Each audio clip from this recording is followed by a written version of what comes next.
Qué hermosos son sobre los montes los pies del mensajero que trae buenas noticias de paz y de salvación, las noticias de que el Dios de Israel reina.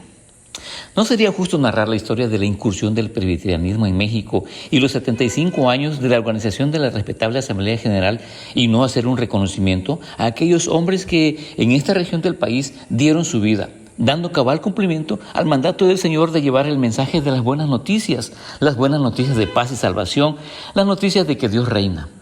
Es por ello que mi propósito al narrar esta reseña es darle la gloria al Señor por su providencia, al enviar a valientes hombres y mujeres de Dios, quienes, movidos por el Espíritu Santo, tuvieron gran impulso en la propagación de las semillas del Evangelio en este rincón del país. Esta iglesia que hoy nos recibe con amor fraterno es un referente muy importante en la diseminación del Evangelio. La llegada del presbiterianismo a la región sureste de Chiapas se dio gracias a la influencia que recibimos de la Junta de Misiones de la Iglesia Presbiteriana de Estados Unidos, que llegó a Guatemala en 1882 y se propagó de manera muy acentuada en la ciudad capital, en Quetzaltenango y en San Marcos. La región del Soconusco empezó a ser motivo de plática entre nuestros vecinos de Guatemala, debido al extendimiento de las zonas cafetaleras, por lo que muchos trabajadores guatemaltecos emigraron a esta región.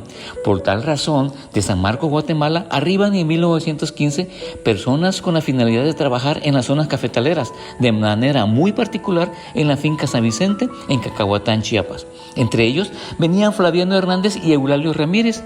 Ellos, por tener la semilla del Evangelio que habían recibido en su país de origen, daban testimonio de lo que habían aprendido. La historia narra que el señor Eduardo de la Cerda, quien era el patrón del hermano Eulalio Ramírez, observó que éste daba gracias a Dios antes de tomar sus alimentos y se interesó en que sus demás trabajadores se convirtieran para que pudiera tener gente honrada en su finca, por lo que habló con el hermano Ramírez para que les predicara. El hermano Eulalio Ramírez le pidió al patrón Biblias, Nuevos Testamentos y porciones de la Biblia. El patrón le trajo de Quetzaltenango, Guatemala, más de lo que le había pedido. La obra fue creciendo y los cultos se realizaban en las casas de los creyentes, pero pronto la obra empezó a dispersarse por providencia divina, ya que el patrón corrió a todos los trabajadores, quienes se fueron a trabajar a diversos lugares llevando la semilla del Evangelio. Algunos emigraron a la ciudad de Tapachula y se conocieron con las hermanas Lucha y Carmen García, viudas de Salles, y empezaron a tener reuniones en las casas de ellas. El producto de esas reuniones se considera la base del nacimiento de la iglesia Jesucristo el Salvador. En virtud del rápido crecimiento, el grupo de creyentes sintió la necesidad de apoyo pastoral, poniendo en oración tal necesidad. Por otra parte, los primeros comisarios de la Misión Presbiteriana del Norte, enviados para dar cumplimiento a la Gran Comisión, desembarcaron en el puerto de Veracruz en octubre de 1872. Es por influencia de ellos que nace el Presbiterio del Golfo de México en 1896. Pocos años más tarde, alrededor de 1918, el misionero Coffin comienza a visitar Tapachula por invitación del núcleo de creyentes. Al irse multiplicando los evangélicos de la región, solicitan a la Iglesia Presbiteriana en la Ciudad de México ayuda pastoral y educativa. La petición es turnada al Presbiterio del Golfo, donde responden comisionando a José Coffin y a su esposa para que atiendan las necesidades expuestas por los solicitantes, comenzando su tarea de manera formal al organizar la Iglesia Jesucristo Salvador un 16 de mayo de 1920.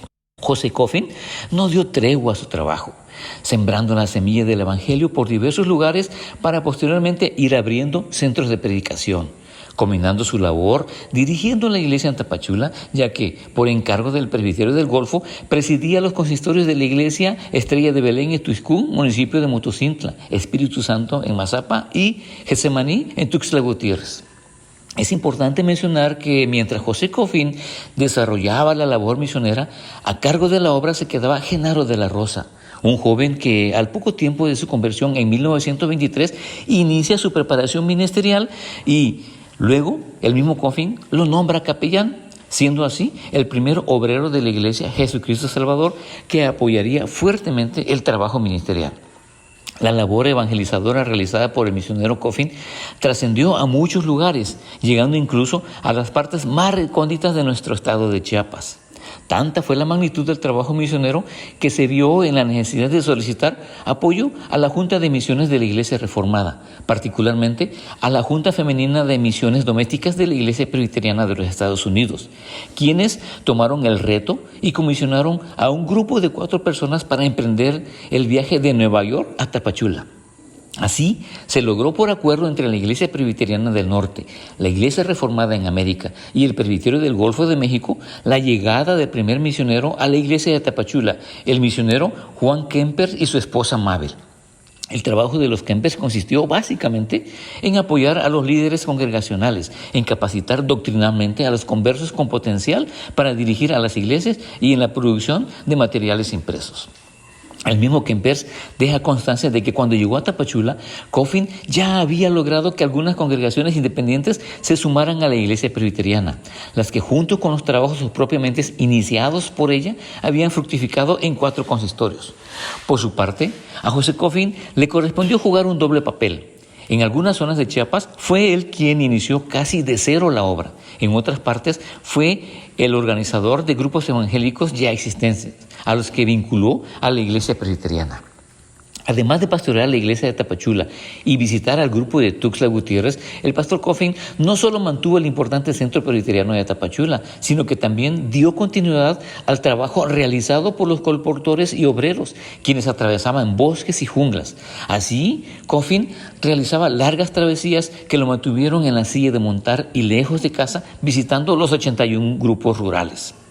Resulta interesante que cuando Coffin recibía noticias de que algún grupo evangélico estaba en gestación, tan pronto como le era posible, iba a visitarlo para orientarle con respecto al presbiterianismo. Esto hizo en Las Margaritas y Comitán en 1921, en San Cristóbal de las Casas en 1926 y en otros municipios aledaños a Tapachula y Tuxtla. Se cuenta que cuando fue invitado a recibir a un grupo de creyentes en Villaflores, pero tuvo unos contratiempos y cuando él llegó, el grupo ya se había anexado a la doctrina nazarena. Para 1939 había proliferado tanto la obra presbiteriana en el estado que el Presbiterio del Golfo de México opta por dividir los campos. Así, al doctor Coffin le asignan Tapachula, Mazapa, Tuixcún y Margaritas, y el presbiterio Ezequiel Lango, Tuxtla Gutiérrez, San Cristóbal y la parte norte del estado. ¿Qué se puede decir del inicio de la obra presbiteriana en Mazapa de Madero, Comitán y Las Margaritas? Pues bien, en 1901 llegaron a Mazapa 2 colportores que vendían Biblias, provenientes de San Marcos, Guatemala. Eran los hermanos Abraham Quilós y Tranquilino Castillo. Lo primero que hicieron fue presentarse a la presidencia municipal y hablaron con el presidente de aquel entonces, Pablo de la Cruz, y con el secretario Francisco López. A ambos les interesó la presentación de las buenas nuevas y compraron cada uno su Biblia. Este contacto fue muy importante porque ellos comenzaron a leer las Escrituras. Don Pablo aceptó el Evangelio, no así don Francisco. En 1902 hizo erupción el volcán Santa María de Guatemala, oscureciéndose varios días por tanta ceniza que lanzó el volcán. Esto fue una providencia de Dios, porque don Pablo de la Cruz, quien estaba leyendo la Biblia, encontró las palabras del Señor Jesucristo que habla sobre esos acontecimientos. Comenzó a predicar la palabra de Dios y creyeron varios, formando el primer grupo de creyentes, entre los cuales figuraban Bonifacio Hernández y su esposa Jesús López, Pedro de la Cruz y su esposa Escolástica López, José María López y su esposa Virginia de la Cruz, Emiliano López y su esposa Basilia García, Jesús de la Cruz y su esposa Eulalia García. En 1910 llegaron 2 hermanas de la ciudad de Guatemala, Antonia Marroquín y su hija Ercilia Marroquín, quienes huían de un general del ejército de Guatemala. Este se enamoró de la señorita Ercilia, pero como el general era incrédulo, no aceptó esta relación. Y como el militar insistía en cortejar a la señorita, decidieron las 2, madre e hija, abandonar su casa en la capital y se fueron a la ciudad de Huehuetenango, pero el general supo que estaban allá y llegó a ese lugar para continuar con su cortejo. Luego dejaron Huehuetenango y se fueron a Cuilco.